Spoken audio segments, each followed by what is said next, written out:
Hey everyone, how's it going? Welcome to the live stream. Today I'm going to be talking about all the things I learned over my 40 plus years of making music and being in the business. But first, I'd like to thank everybody for helping my video that came out 2 weeks ago. Was it all worth it, or am I wasting my time? We're now at 42,000 streams. Harper, you want to show them my screen here? Look at that. 42,000 views. Very happy about that. So thanks everybody. I'm going to actually, and we can go back to the front now. I'm going to be releasing another video today. At the end of the stream, I'll show you a couple little clips from it, and then at the end of the stream, I will be making that public, so y'all hang out for that. But the theme today, like I said, is just kind of talking about things that I learned over all the years, and I'm just going to kind of go through them here. There's sometimes a little story with each one. So I started playing music when I was in high school, and then started playing in bands, and I had to paint houses, and I worked at a Subway sandwich shop and did carpentry work to make a living. And I think the first thing I found is that it's hard to move ahead with a music career when you got to work and pay your bills. And I was in a relationship and had a stepson, and it was really hard. And then there was this one day I was talking to my sister, and she said, just make sure to do something every day. Because I think sometimes you're thinking that, oh, I need to be able to spend, you know, these 12-hour days in the studio, and that would be great. But when you got a job and you can't do it, it's easy to kind of suddenly wake up and, or, you know, one day you realize that I haven't done anything from my music career in 3 weeks or a week or whatever, because you're busy, you're coming home.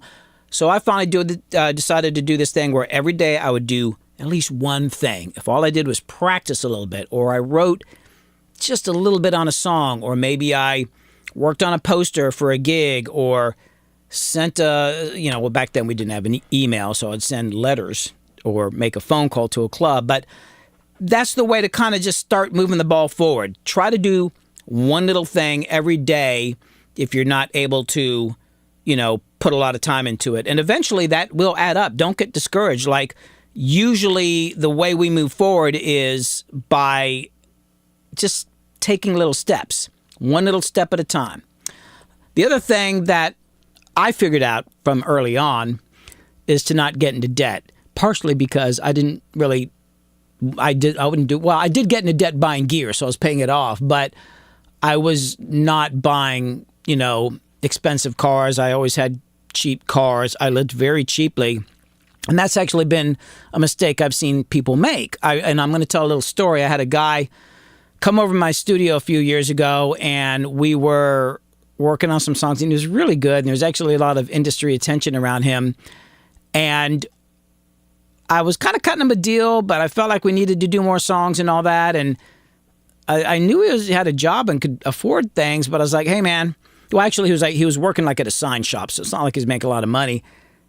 And he was like, well, I don't really have the money. I don't have the money to pay for this stuff, and it's just too expensive. I was like, oh, bummer. And we walk outside, and this guy had a brand new sports car. I was like, whoa. I was like, it's a nicer car than I've ever owned. And he said, oh, yeah, this is a great car. And he's like talking about his beautiful sports car. And I wish I'd said this at the time, but I remember looking at his car and thinking like, well, there's your album. There's your album and a bunch of promotions and videos for the amount of money you're going to be paying for that car, making that payment, and your insurance payments every week.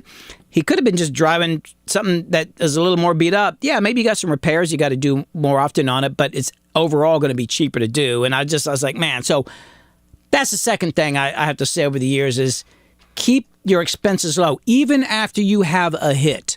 I've had times in my career where I had a hit song or a really great record or something like that, and I made a bunch of money, and hey, next year, you know, my wife's like, hey, you got any work coming in? I'm like, oh, it's up and down, up and down. And that's kind of what saved us. Like after I had done Never Scared and all the Yin Yang Twin stuff and all that, and I was making a lot of money mixing, we bought a house north of Atlanta, and we were very, very, you know, careful with the money. We bought a small house. We did not buy new cars. We kept the expenses low. You know, I felt like, oh, I should have a nice car to when I'm going to events. Not that I go out that much. But let me tell you, when the business crashed, which it did, a lot of my friends lost their homes and studios and all that because they had gone out and bought big houses, which I could have done at the time, but when it crashed, it was great having that smaller house with a lower payment and no car payments. And I think that's part of what saved me. The other thing I've learned over the years is it's very important to be good at what you do. Try to be the best at what you do. Just work on that all the time. However, talent alone is not going to get you there. You've got to make sure that you're returning phone calls, finish the things that you start. Don't let people down. Be professional, because no matter how good you are, the things that are going to move you forward are, put it this way. You only have to be so good. And we all know that. I mean, look at the business. There's some stuff out there that's not great, but these people move ahead. And why? Probably because they are returning the phone calls, and they're probably being smart, and they're spending some time studying the business, and they keep moving forward, and they don't let people down. You don't want to make promises. And then you also don't want to wait for somebody to come and pick you up and carry you along. You got to carry yourself along. So be good. Be the best that you can be. But don't worry if you're not good enough. You don't have to be the best. You just have to make sure that you're doing things. The other thing that was really huge for me is about so I moved from being an engineer to being a mixer and eventually more into production. And I felt like I was having a hard time getting into production, right? And I was mixing an album at the studio, and the guy that ran the studio, he was kind of infamous for just kind of being a jerk. And I never thought of him as a jerk. He just spoke his mind. And one day I was bitching about I'm not getting any production work and all that kind of stuff. And he said, that's just because you're being a wimp. Well, actually, he used a different word. And I was like, what are you talking about? He said, that's because you're just scared. You're not getting out of your comfort zone.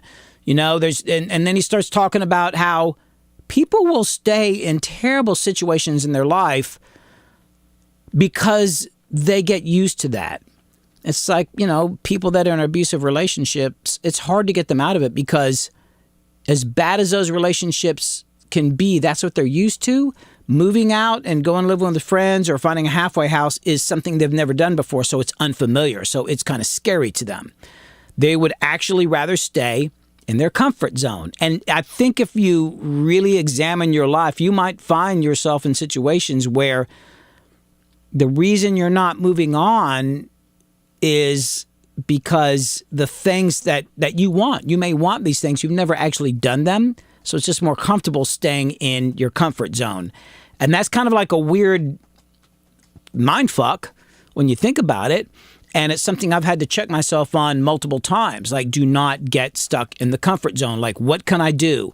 And I at a certain point, I quit doing that. Somebody brought it up to me, you got to get out of your comfort zone. It's like, dude, I've not been comfortable in 30 years. I'm constantly putting myself in situations that I'm not comfortable with, because in order to grow, think about it, in order to grow, you have to go do things you've never done before, which is uncomfortable. Even if you want it, it's uncomfortable because you don't always know the lay of the land. You don't know what's going on all the time. And that's actually something, the video I've got coming out later today on YouTube, I kind of talk about that a little bit. So you should check that one out. And also, I mentioned earlier, here's another thing.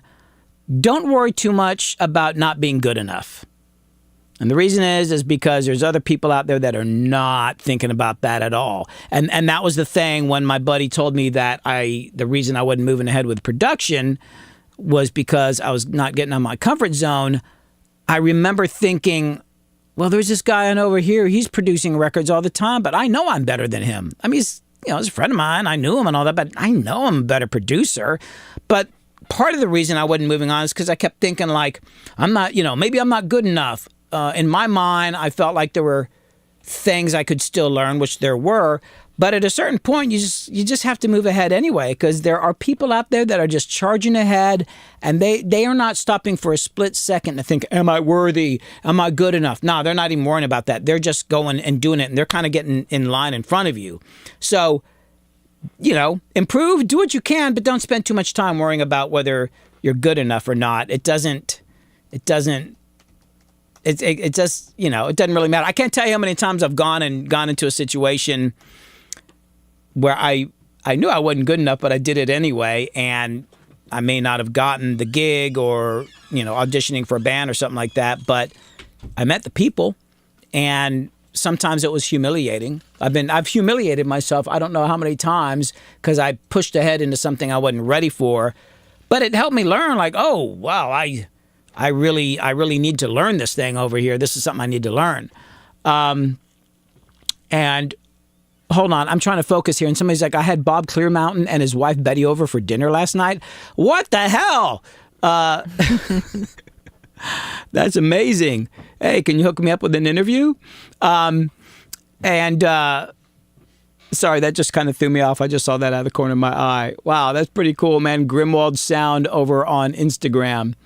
Cool. Grimaldi.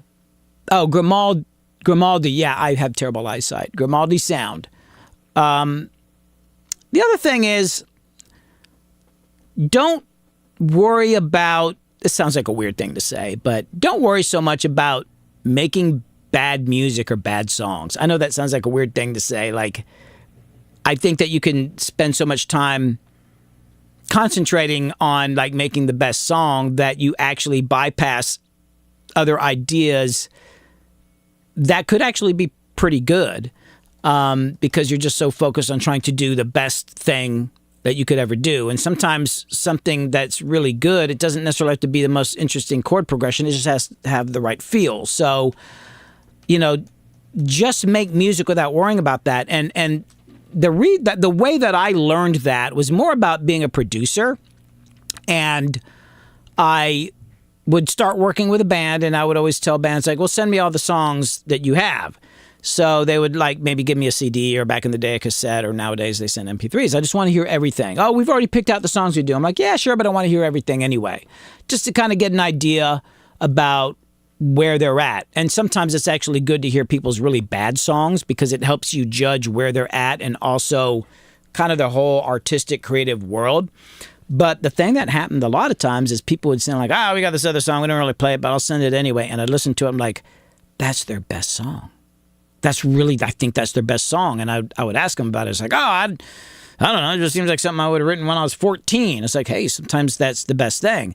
And they think the best song they've got, their reasons for thinking one of their songs is their best is from their perspective, which isn't always the best thing. Maybe they've been struggling with certain types of rhyme schemes, or they just kind of like the new chord progression or whatever. So they're into it. But it's not really their best song. The other thing is most songwriters think the last song they wrote is their best song. That's the other thing. So something that they wrote 2 or 3 years ago or longer, they don't think is that good.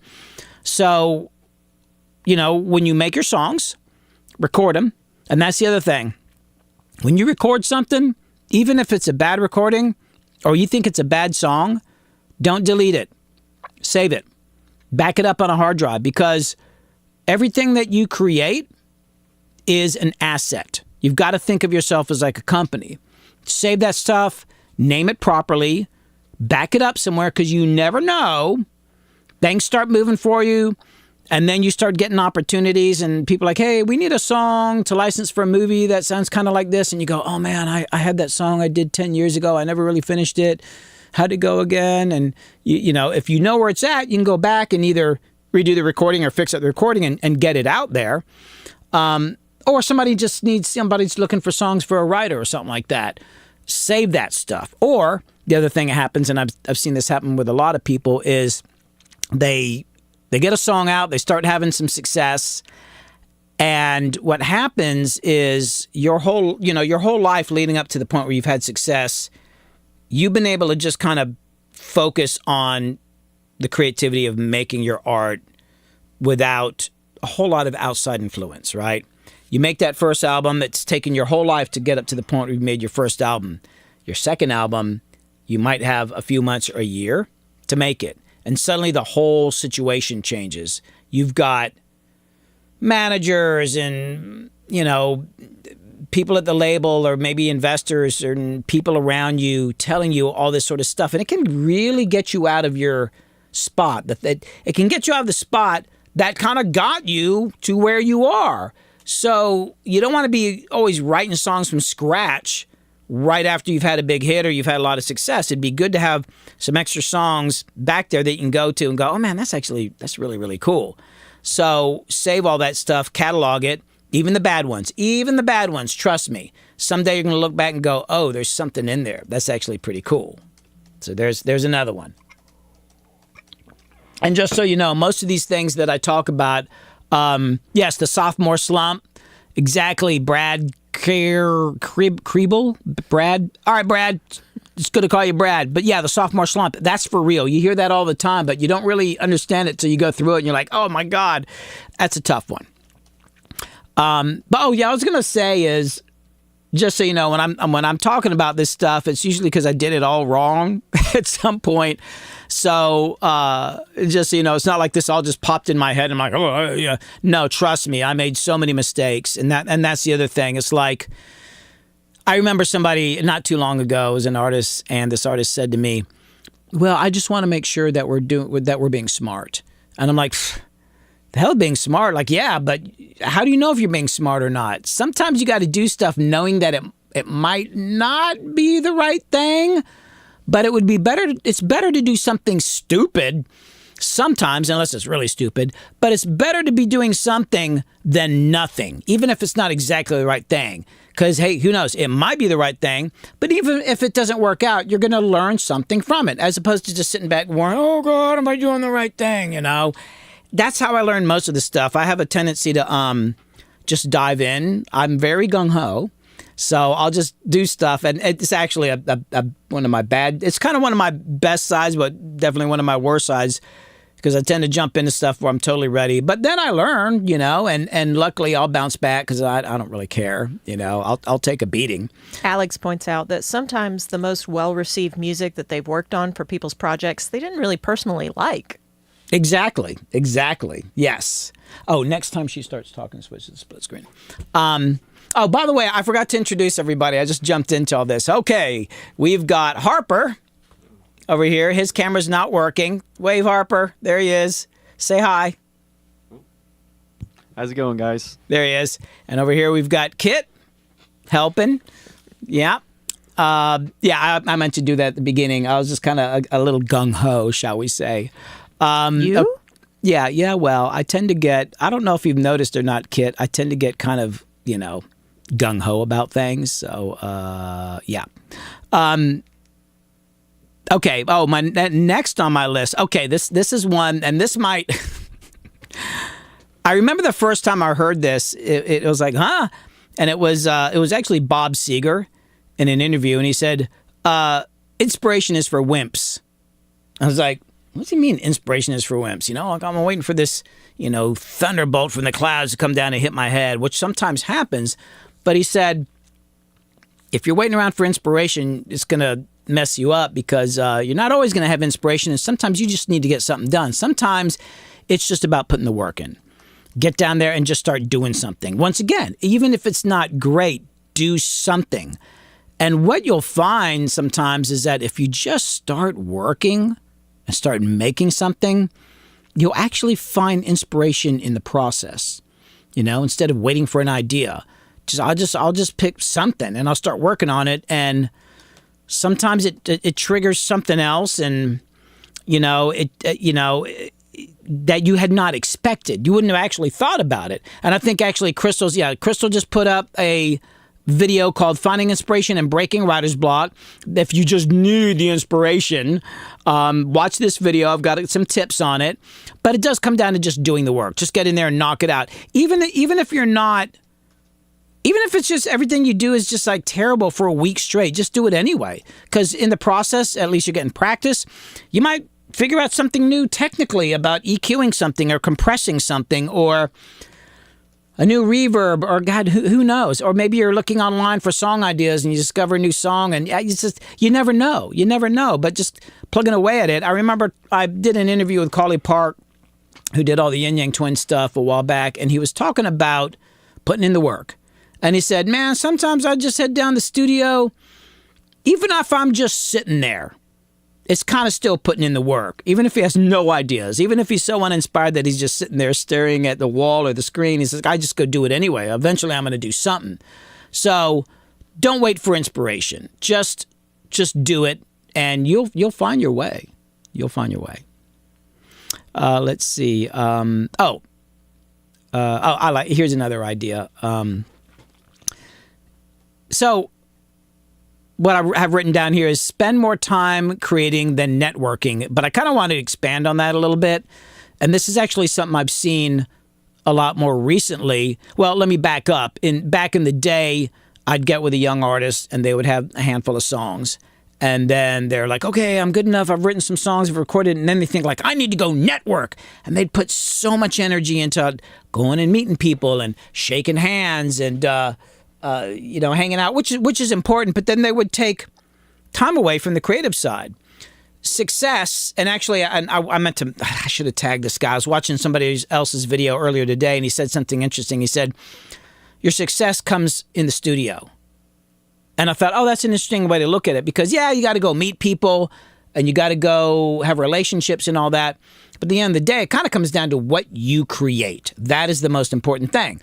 What I've noticed today, and this has been something that's really, really popped up a lot, especially in the last 5-6 years with social media, like really blowing up, is that I'll get with a young artist.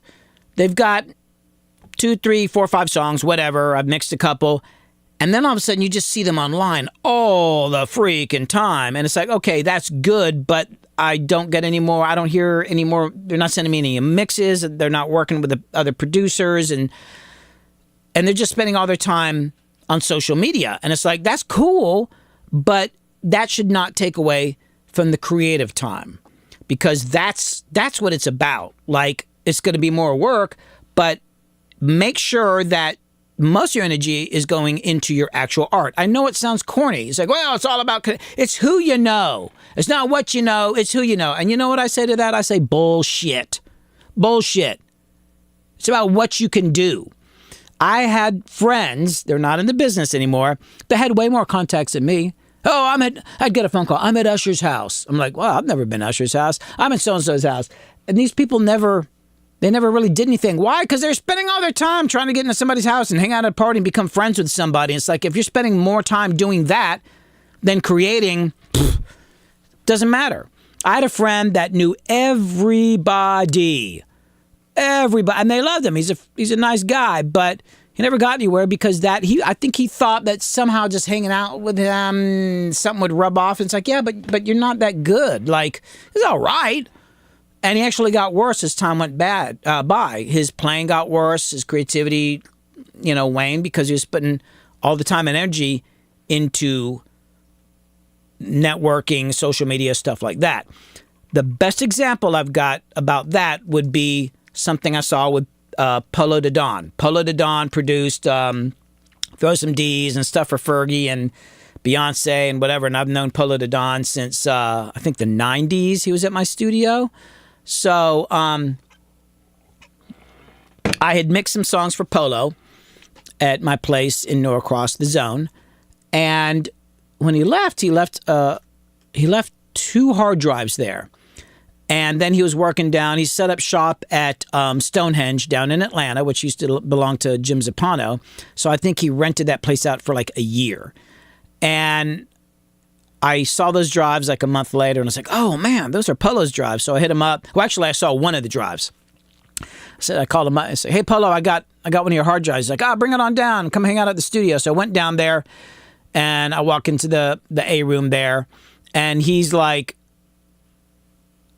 wearing like an old T-shirt. He just looked tired as hell. There were literally like clothes laying on the floor, and he basically been sleeping in the studio. And this is at the time when he was at the height of his career. He was having the biggest hits and all that. And you'd think a guy like that, when you get to that level, that you're going to be out at parties and all those events, and he did. I saw him at an award show once, and he actually didn't come in like dressed up like everybody else. He came in a T-shirt, jeans, walked around, shook hands, was there 15 minutes, and was back out the door. He was probably at some studio. This was out in L.A. So I'm looking at him like, man, this guy's working harder than me. He's like exhausted. He's been up for days, and he played me some tracks that were brilliant. And I gave him the hard drive. And then at some point he goes, oh my God, it's like 9 o'clock or whatever. It's like Nellie's coming over, and he starts taking these dirty clothes that were laying around. He's like shoving them under the couch, trying to clean up. It's like, he's trying to look for a clean shirt. And then Nellie walks in with his crew, and I left. It was just getting crowded. So I go back to my studio, right? And like 2 days later, I saw the second hard drive. I was like, oh God, there's another hard drive. So I hit him up. He's like, I'll bring it on down. I was like, I couldn't get down there. I had people coming over. So I sent somebody down there that was working with me. I said, hey, can you he was with me the last time. I said, hey, drive down to Stonehenge and take this to Polo. So he goes down there, brings the hard drive there. And then when he comes back, he's like, man, Polo. I was like, what? He said, man, Polo was wearing the same shirt. He'd been there this whole time. He'd not left. It was like 2 days later. He'd been working the whole time. And it was just like, man, wow.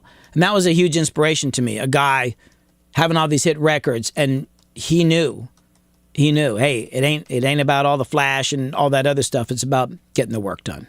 So spend more time creating than networking and social media. So we've hit about 3:30, Billy. Okay, so I've got some more stuff I was going to talk about, but before I do that, I wanted to promote my video that's coming out here in a little bit. So this video is it's called, what is it called again? Oh, it's called I Had a False Sense of Myself. I'm going to play a little clip. This is the intro of the video. I'm going to play a little bit of that, and I'll be releasing this at about 4 o'clock. When I was young, I had a false sense of myself, and that was because when I started playing music, I had a small studio in my parents' basement where everybody would come over and record, and I was the ringleader. I was the one rallying everybody together to do something. And after high school, I built a home studio near Atlanta called The Zone. I started out with a 4-track, moved to an 8-track, and soon after that moved to a 16-track. At that time, this was like the mid-'80s. I was like some kind of hero for doing this because good home studios where you could record a full band were kind of uncommon back then. And of course, I'm, recording my bands, having band rehearsals, bringing clients in, and I was actually making pretty good recordings too. So everybody was like, "Oh, Billy, you're the genius." Yeah, people would actually call me Little Mozart, which I'd be like, "Oh," which is kind of funny to think now because I don't really know anything about music theory, but I know how to put it all together. So that's just a little clip of the video that'll be coming out at 4 o'clock, and I'm going to play another one later. Oh, and just so you know, the thumbnail looks like this. No, not that. Hold on. Just so this is the thumbnail for the video that I'm putting out at 4 o'clock, and that's a picture of me when I was probably like 20 years old. So I'll announce that. I'll put the link up when we get to that point. But back to the main thing here that I was talking about. Let's see, where was I? I said, oh yeah. The other thing I've learned from over 40 years in the business is that this is not a sprint. This is a marathon. This is something that's going to take a lot of time. And I've got a couple stories to talk about how I learned that. So I've done a few records for a band called the Infamous String Dusters. We won a Grammy a few years ago. When I first started working with them, I didn't know them. I actually barely knew them when I first started working with them. And we were working up at a studio in Asheville, North Carolina called Echo Mountain. And it was like maybe the second or third night there. And it was like 9:30 or 10. And we'd already accomplished what we wanted to accomplish. I think we were trying to get through 2 songs because we record everything live. And we're trying to decide, well, should we move on and start another one, or should we just knock it off and just hit it a little earlier tomorrow? And one of the guys like, oh, I think we should go back to the band house, because the studio had a band house. Like, we should go back and party and play some songs and jam. And I was like, oh, that sounds like something a band would do. But the bass player, Travis Bookie, said, I think we should go back and go to sleep. I was like, well, that's boring.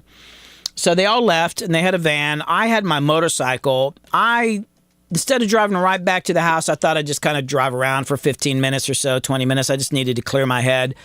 So I got back to the house after they'd been there. So when I pull up, they're all inside. I walk inside, and everybody was in bed. I'm like, whoa, are these guys supposed to be up partying or something? No, they'd all gone to bed. So, I went to bed. Next day, I called their manager. And I told him about that. And he said, oh, yeah. Well, the guys have been doing it for years. And they've kind of really figured out that this is a marathon, not a sprint.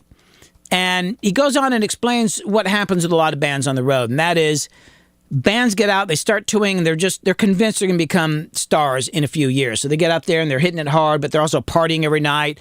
They're just driving ahead. They're not eating well. They're not getting enough sleep. They're also not maintaining their relationships. They're just kind of driving ahead full steam without thinking about it. And after, 4, 5, 6 years, they typically burn out. These bands normally break up because they're not looking at the long-term, goal here. Because even after you have a hit song, if you're touring and doing gigs, it's still the same work. You might be flying first class instead of economy, and you might be on a tour bus instead of a van, and you're going to be staying in better hotels, but it's still the same work. It's literally the same amount of hours. Yeah, maybe you don't have to move as much gear, but it's still the same work, and it still means that you have to get enough sleep. It means that you need to eat well, and you can't party every night, because for the rest of your life, no matter how successful you are, you're going to have to keep doing the work.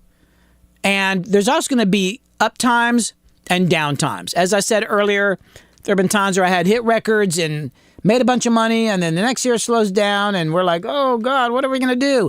And you can't get discouraged. You just got to keep this long-range vision and realize this is a marathon, The sprints are just these little short things. Maybe you got to get something done in the next couple days or a week, but overall, your career is a marathon. Just keep that in mind. Brian notes that you looked like Steve Vai in that picture. Oh, thanks. Oh, yeah. I definitely looked a lot different. I used to be young. And Tracklight Productions says now, dude, you only look 45 tops. Now. Thank you so much. Yeah, I would ask people to guess how old I am, but no, don't do that. Don't do that. It's depressing. The funny thing is I feel young most of the time. I mean, as you get older, you get some physical pains. But sometimes I'll look in the mirror and I'll go, oh. Oh. Or when I'm making a video, it's like, what's this under my neck? Why do I have chicken neck? Look at this. This video that's coming out today, you can see my chicken neck. And I was thinking, like, looking at it earlier today, is like, I don't remember when this happened. Like, can I?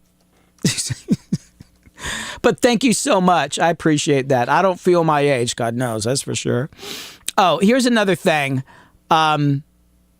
Your songs are not your children. Your songs are not your children. Now, before I had kids, I used to think that my songs were the most precious thing to me.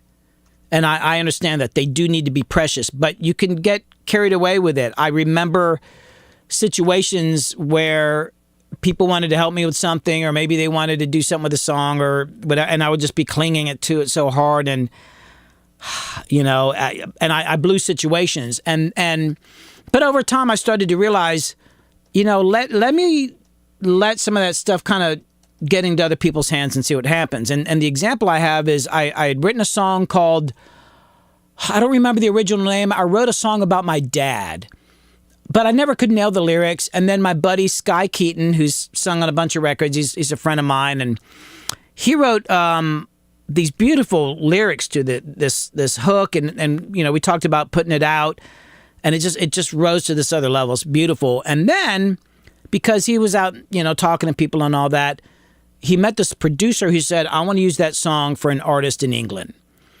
And he came and talked to us, and I didn't want to do it because to me it was like, oh, it's our song. But he had a big wad of cash, and I could have done without the money, but I knew Sky needed the money more than me. So I was like, okay, I'll take it. But I felt really like, I felt really weird about that. I'd never done that before. So we signed the paperwork, and we actually, and the other thing is we cut this producer in as some of the songwriting, even though he didn't write a damn thing on the song. But since he's going to, take it to England and do all the stuff he needed to do, and it still wasn't for sure going to be on the album, like he was putting his own money up, we cut him in on the publishing, right? So it's like, I think, split 3 ways.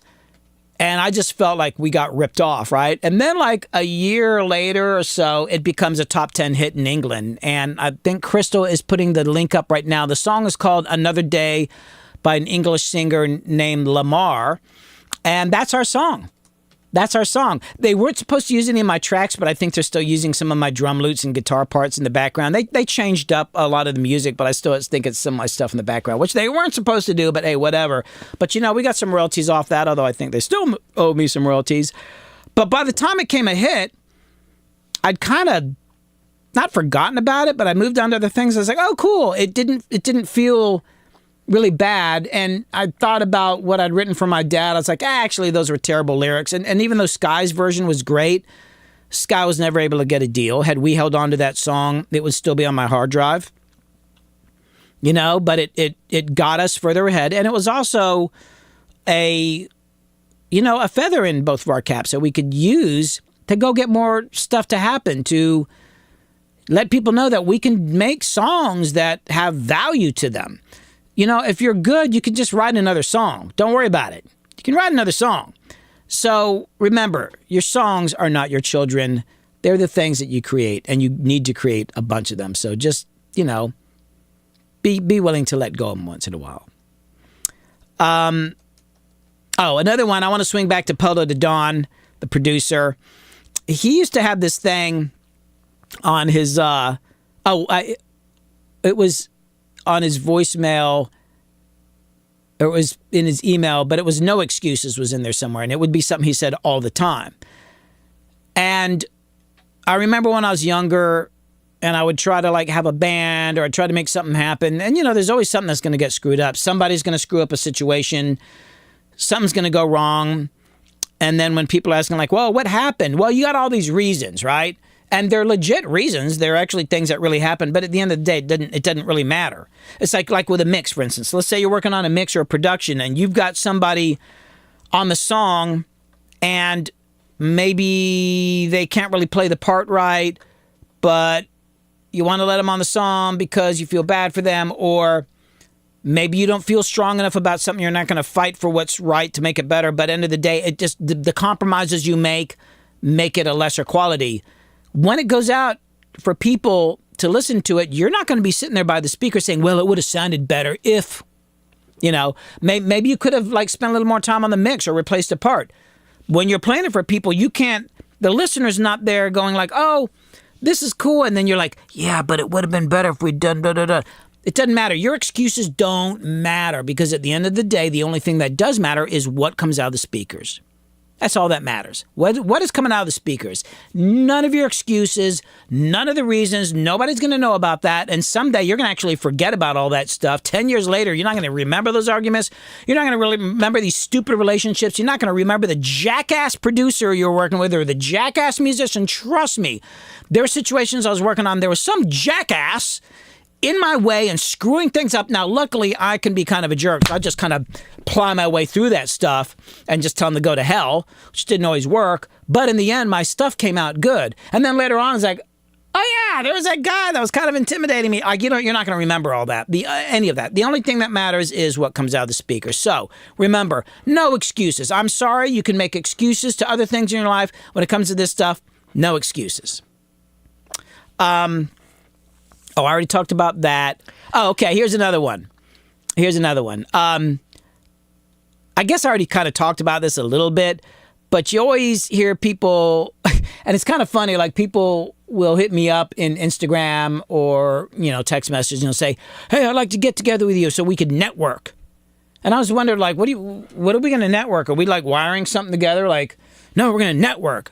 I'm like, I don't know who you are. We're going to get together and I'm just going to give you a bunch of fucking phone numbers or something like that. What are you going to do with that? I don't know you. Or let's go to this place and network. We're going to pass out business cards. I mean, I've done all that, but to be honest with you, I've passed out so many business cards and I don't think I've ever gotten any gig from a business card.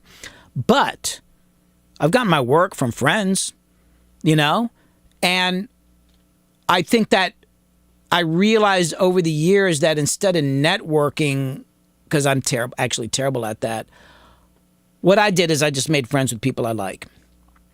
And a lot of times what would happen, there'd be somebody I liked, but we could never hang out because they're busy in the studio and I'm busy in the studio, so I would invent reasons. It's kind of why I got to know Bone Crusher, because I liked him so much. We'd met on another project, and then when that project ended, I was like, oh, I want to hang out with Bone. So I just hooked up with him, and I invented reasons for him to come over because I liked him.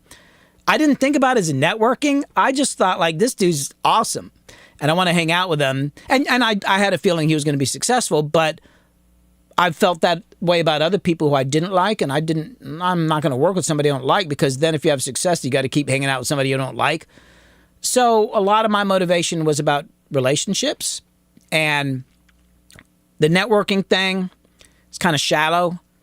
So when you're out trying to meet people, realize that what you're really doing is creating relationships and friendships. The other thing that people get wrong about all that is they think they can just go out and get some business cards or hand out business cards, and that they're going to meet people, and these people are just going to be like, they're just going to give them something like, hey, can you listen to my record, or can you hook me up with so-and-so? It's like, why the hell would they? They don't know who you are. They could introduce you to somebody, and then you could end up being an idiot and screw it all up. You need to offer people something. If you're going to go out and, network, what are you offering them? Instead of going out and asking for something, offer them something. And how can you help them? And then it becomes a relationship, and it can hopefully become a friendship. And then they'll work with you forever. And that leads me to the next thing. And this is probably one of the most important things that somebody ever said to me.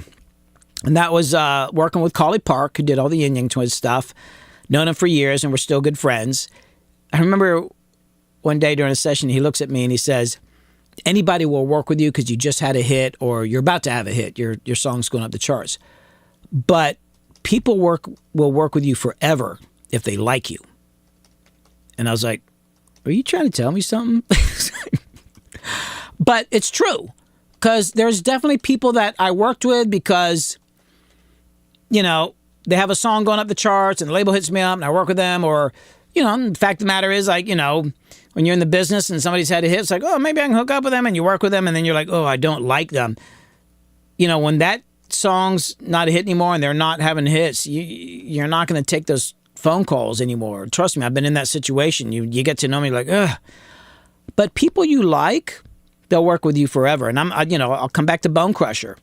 Bone Crusher is one of the most awesome human beings I've ever met in my life. And to this day, he can call anybody and they'll go out of their way to help him. Why? Because he's a great guy. He helped me out so much. He's helped so many people. And he's just a blast to hang out with. So, be nice to people. Be a friend. Be a friend. Somebody asked if you still take mixing sessions and things like that. So tell them a little bit. Yeah, I do take mixing sessions. You can hit probably the best. Hey, Kit, can you put up your email? Sure. Yeah, just hit up Kit. I mean, I'm not. There's this myth out there that I'm somehow independently wealthy. I've made some money, but I still work. I mean, what else? And what else am I going to do? Sit around and garden? Trust me, that's a terrible idea because I've tried gardening. Hey, Crystal, how's the garden doing? I mean, the kiwis are still alive. Barely. So yeah, like the kiwis. Yeah, I hadn't been down the garden in a while. So yeah, I take mix work. So hit up Kit. She's going to put up the email if you're interested in, some mixing. Also, if you want some overdubs or something, I've had a couple people hit me up because they're seeing me do ambient stuff on my pedal steel or my lap steel. So yeah, I mix. I'm producing, all that kind of stuff. Sessions. I still do all that. But it's what I love to do. That's why I got into it. Okay. Next thing on my list here, and I hope I'm going to get through all these before the end of the stream. Managers. So, as you're coming up in the business, it's like, oh, I need a manager. Maybe not.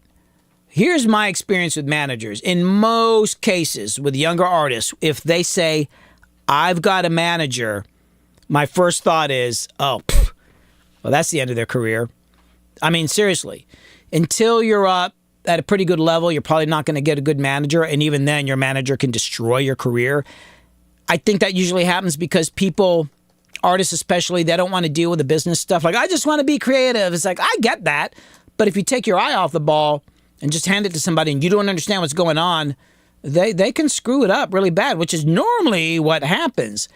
My advice is don't spend your time looking for a manager.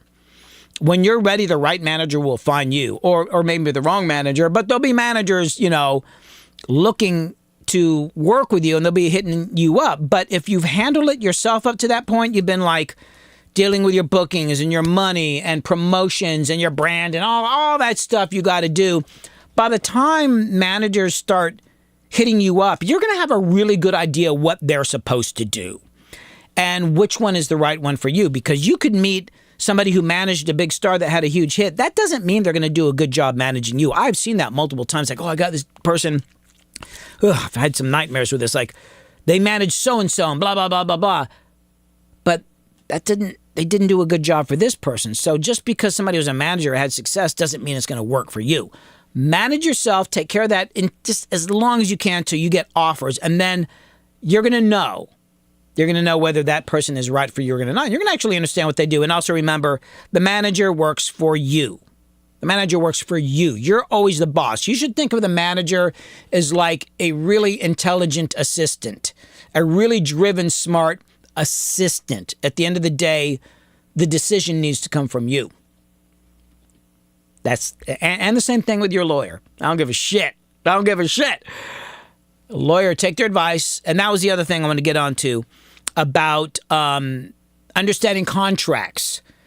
You need to learn how to read contracts. You should definitely have a lawyer, but you should always read your own contracts. So when they're discussing it, and the lawyer's talking about something, you can at least look down and follow along, because trust me, when you get a lawyer, they're going to say, well, Section 2, Paragraph C, number 2, blah, blah, blah, blah, blah. And you could sit there like an idiot and go, ooh! But you need to actually understand what they're talking about, because in the end, all the lawyer is going to do is advise you and make suggestions. You have to make the decision, right? I'll give you an example. You'll see this in contracts sometimes. It's notwithstanding heretofore. Who here knows what that means? Notwithstanding heretofore. Come on. Somebody throw it at me. Or just heretofore. Anybody know what that means? So what that means when those two words are together, basically you could have a 20-page contract that lists out everything. Like you're going to have creative control. You're going to get this much percentage, blah, blah, blah. All the stuff that looks good to you. At the end of that contract, there could be a paragraph and it starts with notwithstanding heretofore. And then they can lay out a bunch of stuff which basically overrides everything else that was said in the contract, more or less. I mean, it's a little more complicated than that, but that's kind of what it means. They're basically saying, regardless of what was said before, this has precedent, regardless of all this stuff. 20 pages of stuff that makes you look good. If something starts off saying notwithstanding heretofore, but if you don't know what that means, you're like, I don't know. You're like, trust me, boom, that's how they get you. And it's usually in the last paragraph. So learn what these legal terms mean. Read the contracts. If you don't understand something, look it up. Spend the time studying that. Get a good lawyer. But it ain't going to do you any good having a good lawyer if you can't actually understand what the hell they're talking about. You don't want, So, learn about contracts. Oh, Studio Dude, we met a lot of weasels in Nashville. Don't worry, you're going to meet a lot of weasels everywhere. They're all over the place. Foot finger. I think people thought I was going to get on here and talk about compression and all that. It's like, whatever, man. Bad compression, good compression, bad EQ, whatever. None of that's going to matter if you don't get this stuff under control. You can figure all that stuff out. But yeah, thanks, foot finger. Okay, back to contracts. Sign song splits. So in case you don't know what a song split is, when you write a song with people, you're going to divide up the ownership of the song. That's the intellectual property. And everybody has a different way of doing it. Like in the hip hop world, it's kind of like, not all cases, but often the person that makes the beat gets half the song, which seems kind of crazy to me, but that works out that way a lot. And then the guy who writes the hook gets a percentage and all that. In Nashville, it tends to be split equally between all the people who were in the room at the time the song was written, which actually makes a lot of sense to me. It just simplifies things. And then it can be whatever. One guy gets 20%, one person gets 40%. That's fine. Whatever it is, make sure you sign that piece of paper. Because no matter how good that vibe is in the room, if it turns into something that's generating money and you've not worked this out, you guys might have talked about it, but if it's not on paper, trust me, once money's involved, that person that was your best friend or you thought was really cool, they're going to be like, I thought I was getting 47%. There was one song, I don't want to say who it was, but it was one of the people I worked with, and they had a huge hit song, and they'd somehow forgotten to do the song splits. So they were at 101%. I mean, technically, they'd be 202%, long story. But easy way to think about it is they were at 101%. And they argued about that extra 1% for months. So all the money was held in escrow. And it seemed ridiculous because we're talking about, that 1% was worth a lot of money, but it held up everybody's money. And we're talking about, people that would know better, that had worked on hit songs. So, sign, do some song splits. I've got some song splits up on my Discord server. If you want to get on my Discord server, they're there. I am not a lawyer. Download them. You use them. It's your responsibility. Don't come back to me. But these are standard song splits. There's 3 different types. If you want to download them, look at them. You can always write your own. Hell, write them on a napkin. Shit, I don't care. Write them on a napkin and sign your names. But you can use these forms too. But they're on my Discord. We've got some other free stuff up there if you want them. Let's see. And I'm getting near the end here, so I've got 2 more things. And I can't spend too much time on these because I do need to get to work, and then I'm releasing the video. But regarding recording contracts, and this is something I think most people figured out by now, but if somebody's offering you money, especially if it's in a recording contract, remember that money is not free. That is a loan with terrible terms. You go get a loan from a bank for a car or a house or something like that. It's pretty easy to figure out.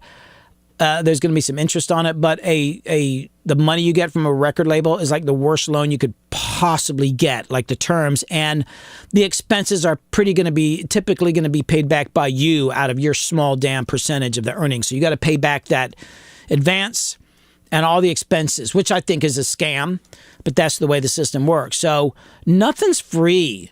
You get some investors. It's not necessarily set up as a loan, but that means that they might own some stuff. So be very careful about people offering you money. I know that you need money and all that, but even from relatives, not me personally, but I've worked with people who got money from relatives and it ended up being terrible. Try to do it on your own as much as possible. And the other thing is about publishing deals. Publishing deals can be a great thing because sometimes you need the money. It's a good way to kind of focus on what you're doing, or focus on what you want to focus on for a while and take the pressure off some other stuff. But I will tell you this,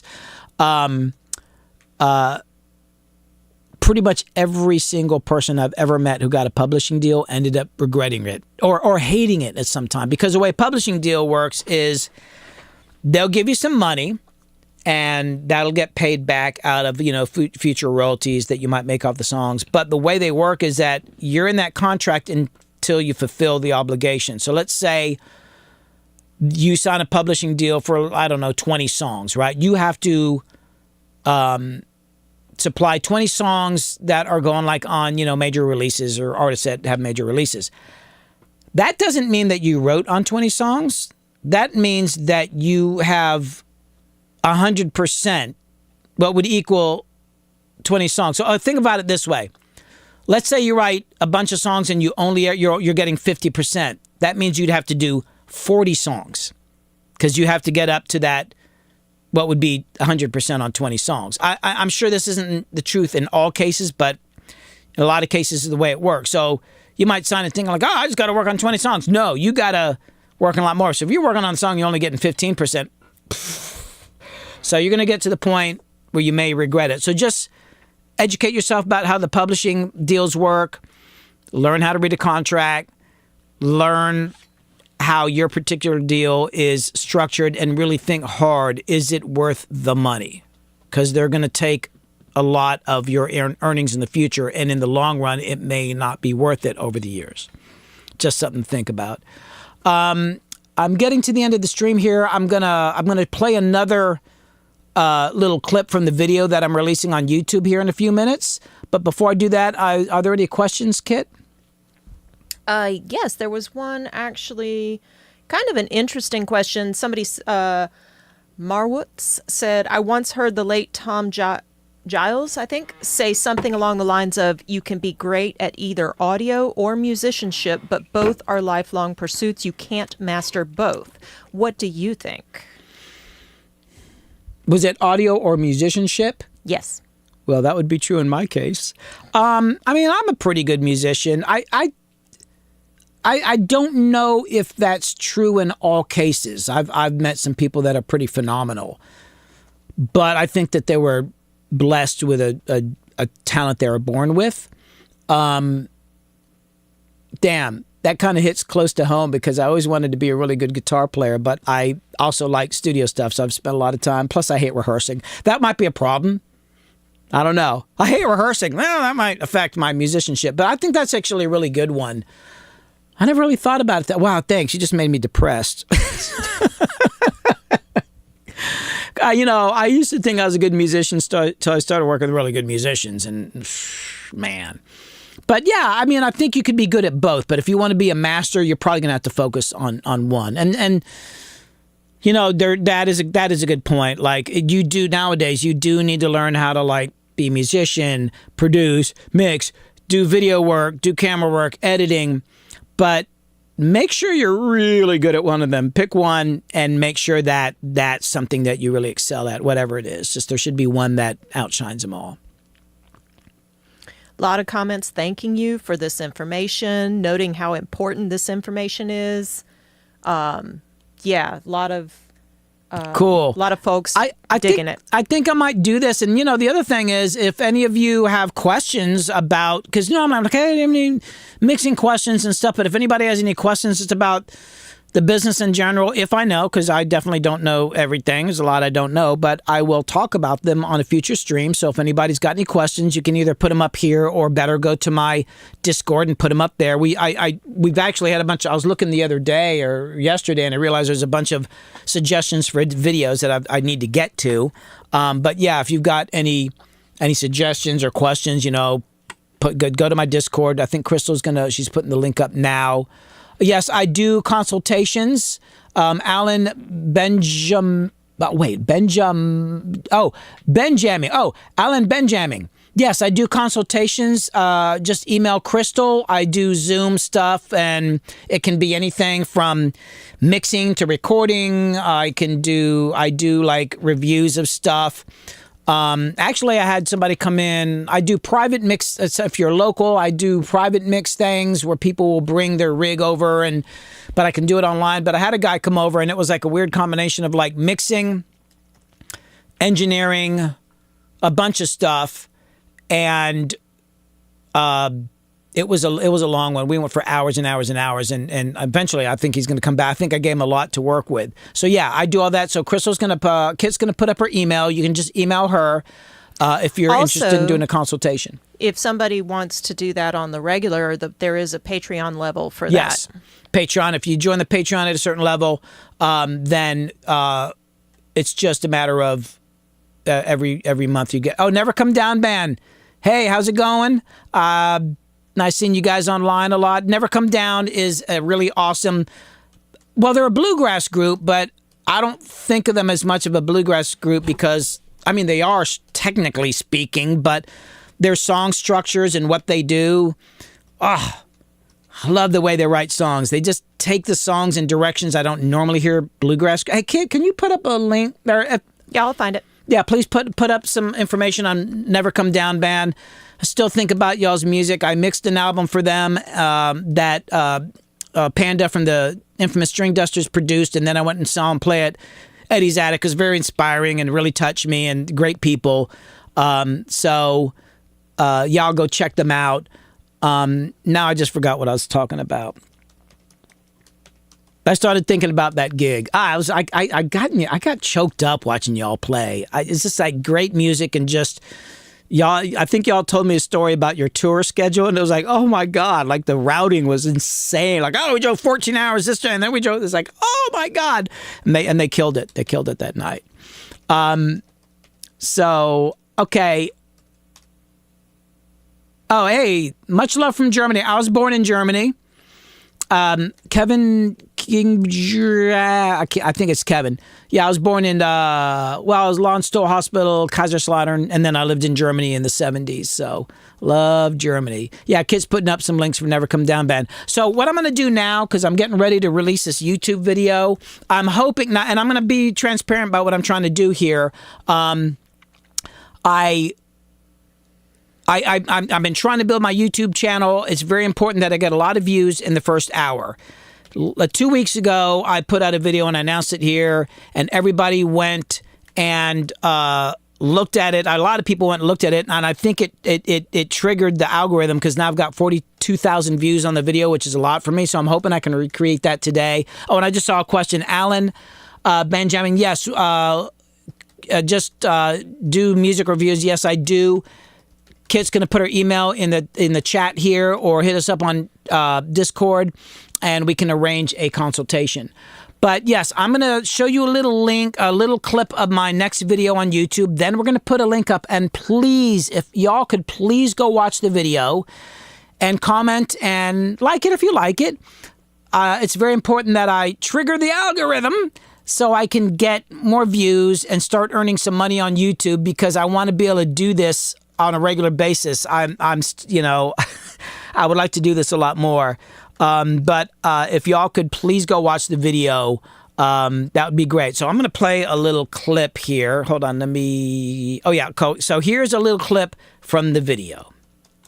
And Rick, oh my God, Rick intimidated the hell out of me. To be honest with you, I thought the guy was on drugs or coke the first couple times I met him, because he was just so wired up, and he's not. He doesn't do anything. I don't even think he drinks alcohol. He's just literally the most energetic person I'd ever met in my life. But even though he kind of scared me, he had a publishing deal, and I think he had a record deal. And but I was like, I'll do it. I'll work with him, because I just wanted to move ahead. So I started working with these guys. And right off the bat, for the first time in my life, I was scrambling. I mean, these guys worked and worked and worked and worked and worked and worked and worked and worked.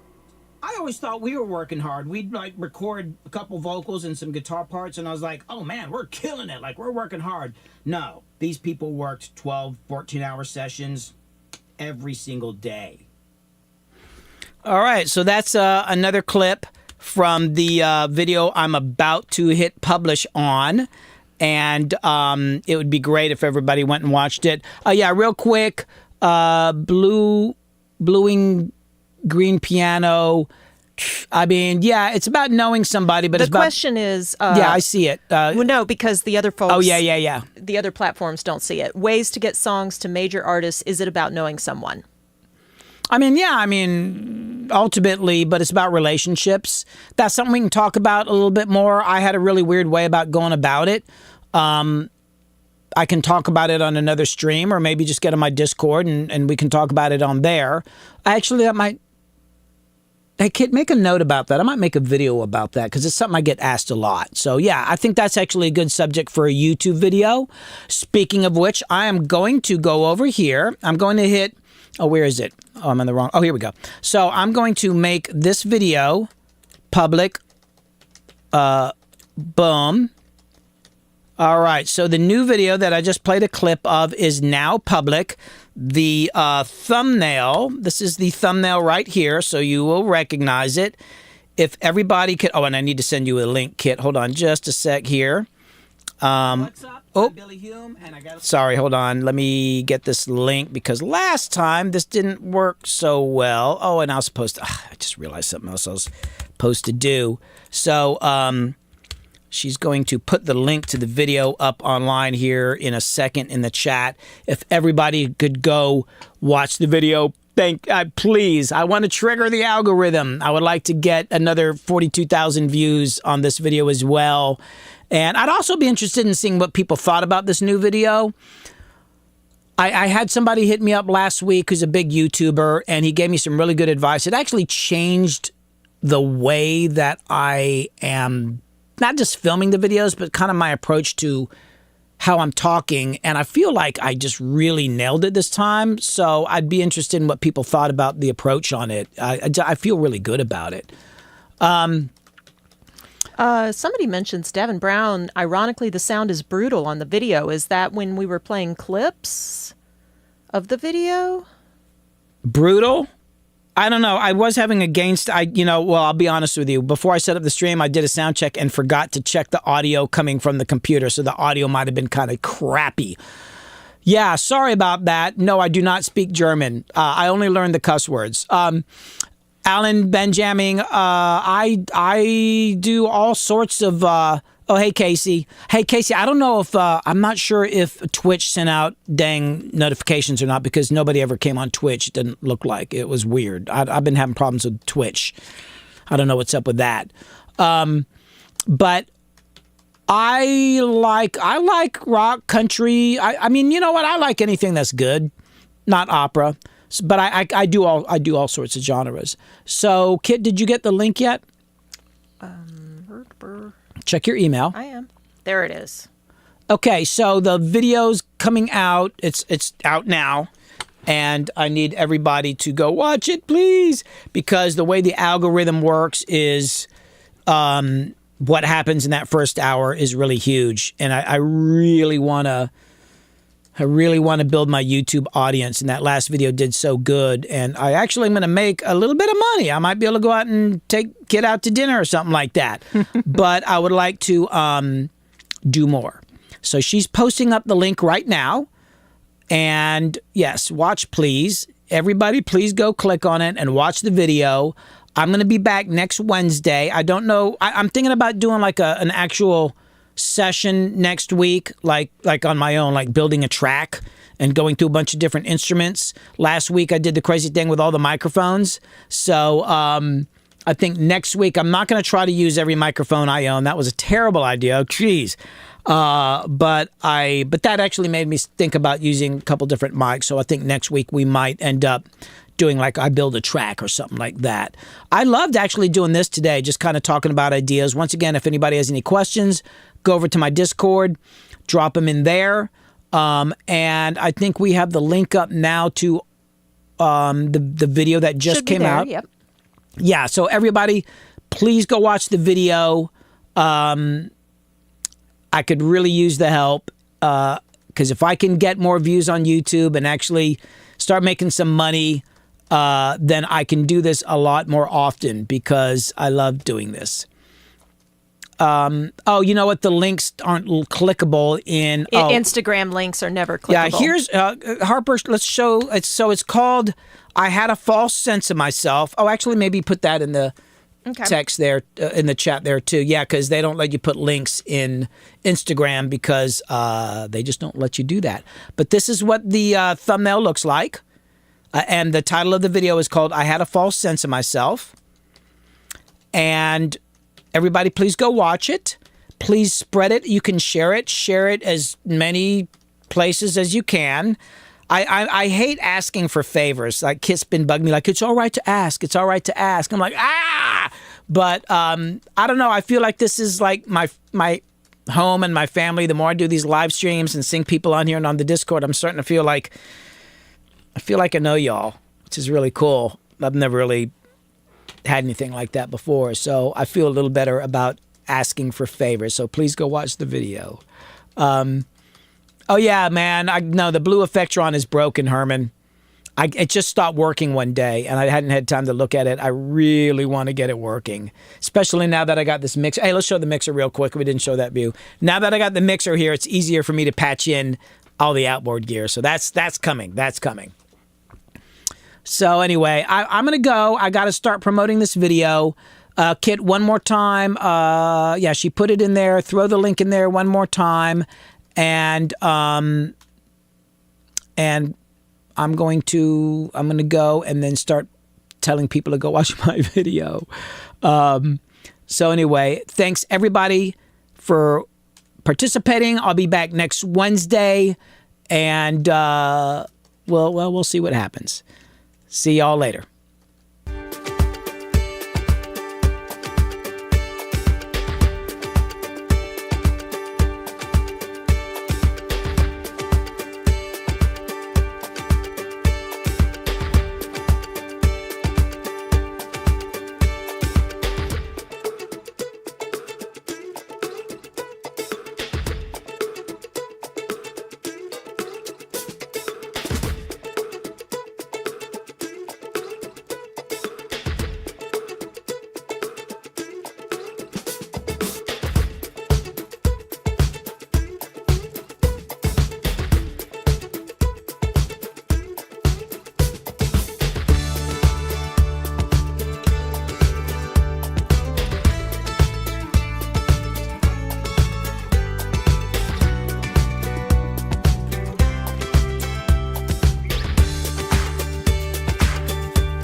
Take 1, take 2, take 3, take 4, take 5, take whatever.